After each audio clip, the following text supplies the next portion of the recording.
बबुआ मुख्यमंत्री बन गए थे यहां के। 12 बजे सो के उठते थे, 12 बजे, और 12 बजे सोकर उठते थे, 2 बजे तैयार होते थे, और फिर चच्चू जब उसको कुछ पढ़ाते थे तब जाकर के कुछ समझ में आता था। फिर 5 बजते बजते जिम चले जाते थे, और जिम जाने के बाद आए तो उनकी अपनी महफिल बैठ जाती थी। तो फिर कहां सुध बुध थी प्रदेश के बारे में। और यही प्रदेश के अंदर होता था। हर जनपद में एक माफिया, हर थाने में एक गुंडे का कब्जा हो जाता था। तहसीलों में भू mafia, land mafia, sand mafia, one mafia, पशु माफिया, इनका कब्जा हो जाता था। आम जनता टकटकी लगाई देखती रहती थी। न किसी गरीब को राशन, न स्वास्थ्य की सुविधा, न पेंशन की सुविधा, न मकान की सुविधा, न शौचालय की सुविधा। नौजवान की नौकरी में ये सेंध लगाते थे। अन्नदाता किसान को योजना से वंचित करके बदहाल करते थे और कारीगरों को अपमानित करते थे। परिणाम क्या था? यूपी बीमार हो गया, श्रावस्ती उससे भी बदहाल हो गया। विकास के पायदान पर पिछड़ते पिछड़ते दुर्गति हो गई। जब प्रधानमंत्री जी ने देश के अंदर 100 ऐसे जनपदों की सूची निकाली जो सबसे पिछड़े हैं पूरे देश के अंदर, उसमें से श्रावस्ती भी एक था। उनमें श्रावस्ती भी एक था। बहनों और भाइयों, पिछले 9 वर्ष में श्रावस्ती ने एक नई ऊंचाई अर्जित की है। आज आप देखते होंगे मंच पे भी हमने दिया है और इससे पहले भी दिया है। हर गरीब के पास उसके सिर को ढकने के लिए छत है। एक आवास, प्रधानमंत्री आवास योजना या मुख्यमंत्री आवास योजना का लाभ है। हर गरीब के घर में शौचालय है। हर गरीब के लिए आयुष्मान भारत की सुविधा है, और जिसको आयुष्मान भारत की सुविधा में आच्छादित नहीं हो पाया है तो मुख्यमंत्री जन आरोग्य योजना में उसमें भी आच्छादित नहीं हो पाया है तो मुख्यमंत्री राहत कोष से पैसा हम लोग देते हैं। जनप्रतिनिधि लिख दे, कोई पदाधिकारी लिख दे, या कोई आम जनता भी लिख देता है तो हम जिलाधिकारी के पास भेजते हैं कि भाई 3 दिन के अंदर इसकी रिपोर्ट दो, और तत्काल पैसा उसके पास हॉस्पिटल में भेज दिया जाता है। याद करिए, यूपी के अंदर 16 करोड़ लोग फ्री में राशन आज प्राप्त कर रहे हैं।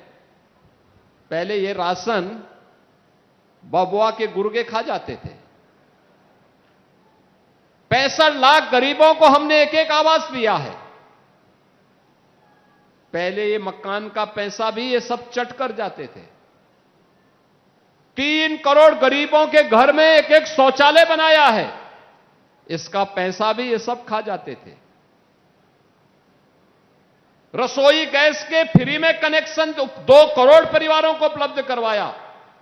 पहले इसकी बोली लगती थी, आज ये युवाओं को बहका रहे हैं। याद करिए, 9 लाख युवाओं को हम लोगों ने सरकारी नौकरी दी है यूपी के अंदर। सरकारी नौकरी 9 लाख नौजवानों को अपने हाथ से मैंने नौकरी पत्र, नियुक्ति पत्र वितरित किए हैं। कोई सिफारिश नहीं, कोई वसूली नहीं। पहले नौकरी के नाम पर कोई विज्ञापन निकलता था, चाचा भतीजे की जोड़ी वसूली के लिए निकल पड़ती थी। सिंडिकेट हावी हो जाते थे। श्रावस्ती का नौजवान नहीं आता था, बहराइच का नहीं, बलरामपुर का नहीं, गोंडा का नहीं। सेपाई सिंडिकेट का कब्जा होता था, उनकी पर्ची चलती थी, और पर्ची पे जब खर्ची मिलती थी तब जाके नियुक्ति पत्र प्राप्त होता था। यही तो था, यही तो था यूपी का हाल। और तब न्यायालय उस पर रोक लगाती थी। आज जब नियुक्ति पत्र वितरित करता हूं तो श्रावस्ती का नौजवान भी नियुक्ति पत्र प्राप्त करता है। याद करना, यूपी पुलिस हो, शिक्षक हो, शिक्षक की भर्ती हो, आंगनवाड़ी भर्ती हो, या Uttar Pradesh public service commission या अधीनस्थ सेवा चयन आयोग की किसी भी परीक्षा में श्रावस्ती के नौजवान को भी सरकारी नौकरी मिलती है। आज निवेश केवल एनसीआर में नहीं, श्रावस्ती में भी निवेश होता है। आज माफिया नहीं, बल्कि वन डिस्ट्रिक्ट वन प्रोडक्ट है। और अभी हम one district one medical college की तरफ भी, श्रावस्ती की तरफ भी आ रहे हैं। अब मच्छर और माफिया का आतंक नहीं है,